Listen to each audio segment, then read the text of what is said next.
खबर ये है कि अमेरिकी सरकार ने पाकिस्तान को कुछ बहुत ही एडवांस्ड मिसाइलें बेचने की मंजूरी दे दी है।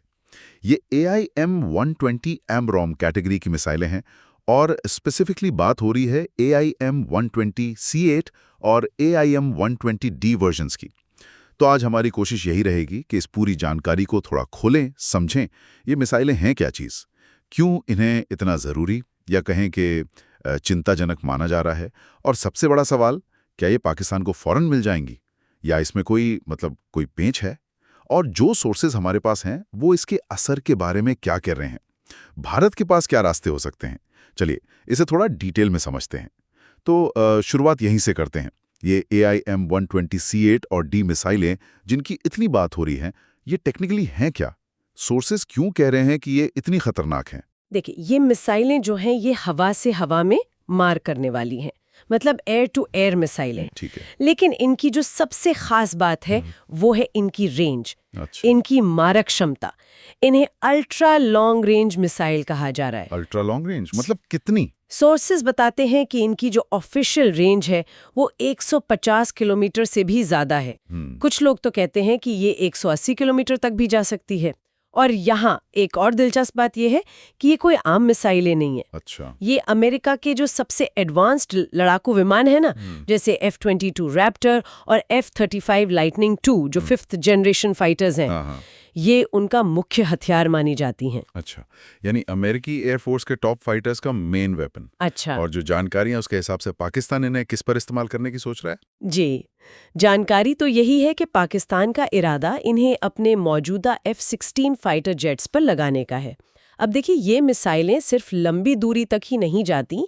सोर्सेज ये भी बताते हैं कि इनकी जो एक्यूरेसी है, मतलब निशाना साधने की क्षमता, वो बहुत ही एडवांस्ड है।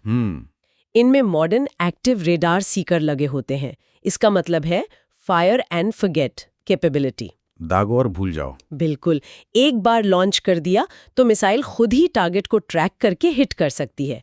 पायलट को लगातार गाइड करने की जरूरत नहीं।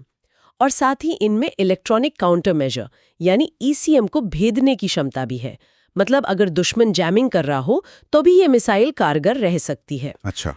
तो इन्हीं सब वजहों से इन्हें दुश्मन के फाइटर जेट्स या बड़े ट्रांसपोर्ट एयरक्राफ्ट या फिर आजकल जो ड्रोन्स का खतरा है उनके खिलाफ काफी खतरनाक माना जाता है। तो टेक्निकली तो ये वाकई बहुत केपेबल हथियार लग रहे हैं, लेकिन अब उस सवाल पर आते हैं जो शायद सबके मन में है, ये पाकिस्तान को मिलेंगी कब?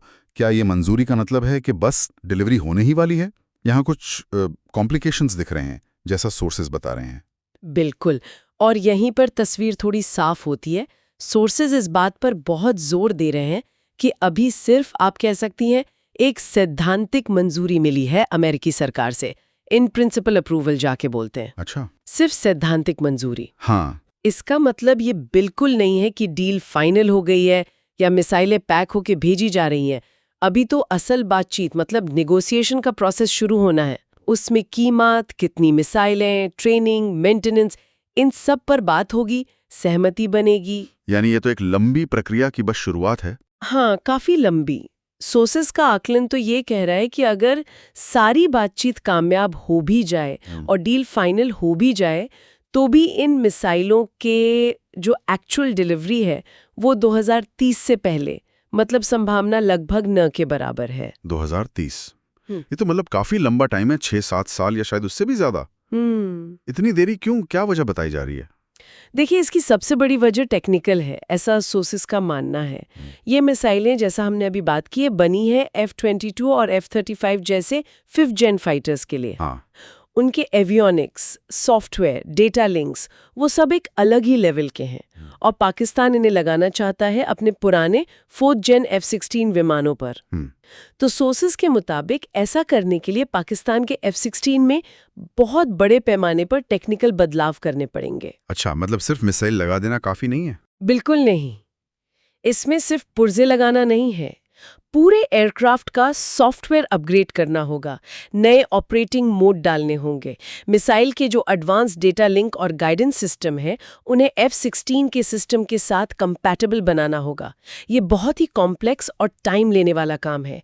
इसे मिसाइल बनाने वाली कंपनी जैसे लॉकहीड मार्टिन या रेथ्यॉन को पाकिस्तान एयरफोर्स के साथ मिलकर करना होगा। फिर टेस्टिंग होगी, सर्टिफिकेशन होगा। समझ गया। इसीलिए सोर्सेज का मानना है कि किसी भी हालत में, चाहे कोई इमरजेंसी सिचुएशन ही क्यों ना आ जाए, 2030 से पहले इन मिसाइलों का पाकिस्तान के F-16 फ्लीट पर पूरी तरह से ऑपरेशनल होना संभव नहीं लगता। ठीक है, ये बात साफ हुई।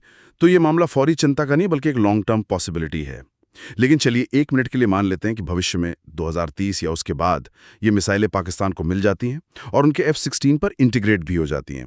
तब सोर्सेज के हिसाब से इसका रीजनल पावर बैलेंस पर, खासकर भारत के लिहाज से, क्या असर पड़ सकता है? देखिए, सोर्सेज इस बात को तो मानती हैं कि अगर ये मिसाइलें पाकिस्तानी एयरफोर्स को मिलती हैं तो उनकी जो हवा से हवा में मार करने की क्षमता है, उसमें यकीनन एक बड़ा इजाफा होगा। 150 से 180 किलोमीटर की रेंज वाली मिसाइल का मतलब है कि पाकिस्तानी F-16 भारत की सीमा के काफी अंदर तक के टारगेट्स को अपने एयर स्पेस में रहते हुए भी निशाना बना सकेंगे। सही है। इससे उनकी जो स्टैंड ऑफ कैपेबिलिटी है वो बढ़ेगी और ये मौजूदा जो शक्ति संतुलन है उसको प्रभावित कर सकती है। और क्या इसका कोई बड़ा स्ट्रेटेजिक या जियोपॉलिटिकल एंगल भी है? सोर्सेज कुछ कह रहे हैं इस बारे में? जी, सोर्सेज इस पहलू पर भी ध्यान दे रही हैं। पहला तो ये कि ये कदम अमेरिका, पाकिस्तान, भारत, इस ट्रायंगल में एक नया डायनामिक जोड़ता है। सवाल ये उठता है कि अमेरिका एक तरफ तो भारत के साथ अपनी स्ट्रेटेजिक पार्टनरशिप बढ़ा रहा है, क्वाड जैसे ग्रुप्स में साथ है, और दूसरी तरफ पाकिस्तान को इतने एडवांस्ड हथियार क्यों दे रहा है? सोर्सेज यहाँ एक संभावना की तरफ इशारा करती हैं। और ये ध्यान रहे कि ये सिर्फ सोर्सेज का एनालिसिस है, कोई फैक्ट नहीं, कि शायद ये कदम